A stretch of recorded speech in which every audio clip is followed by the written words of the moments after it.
ส่วนปลาลอยก็ยังเฮ่คือเก่าพี่น้องบันนี้ใส่กับแม่ข้าวคนห้างล้นมดเนาะมันบ่ทื่อมันทายคนเพราะว่าไก่ปลายังยานมันบ่ห้าวละยังเฮ่คือเก่า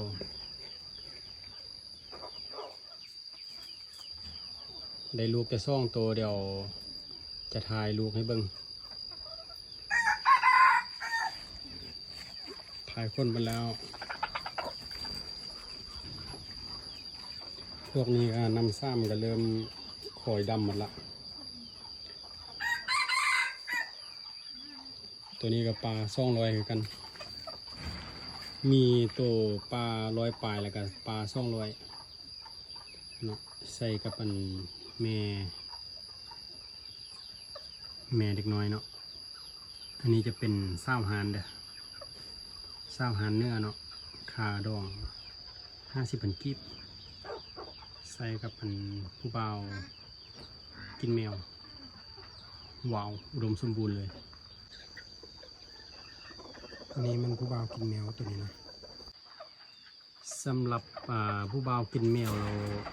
คนคอยังดำหมดแล้วตอนนี้อันละกับปล่อยเซอร์เศร้าน้อยเนาะเศร้าหานเนาะเศร้าหานผักเนื้ออันนี้นี่คืนหนึ่งครับประมาณ12 คนต่อคืนเนาะแม่นี่ผู้บ่าวกินแมวอันนี้จะเป็นพ่อใหญ่ห้ำโต้งเนาะพ่อใหญ่ห้ำโต้งเริ่มถ่ายค้นมาละตัวนี้เป็นลูกซ่านอันนี้ก็จะเป็นปลาซ่องลอยอันนี้ปลาซ่องลอยตัวเมื่อกี้เป็นปลาลอยปลายเนาะอันนี้ปลาซ่องลอยปล่อยซะกับแม่ข้าวนะแม่ข้าวกับคนห้างล้นมันละบอกระแดะเราปะนี่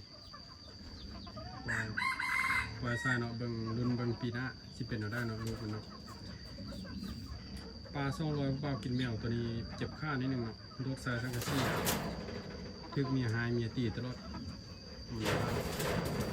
มันว่าถ้ามันห้าวบนก้อน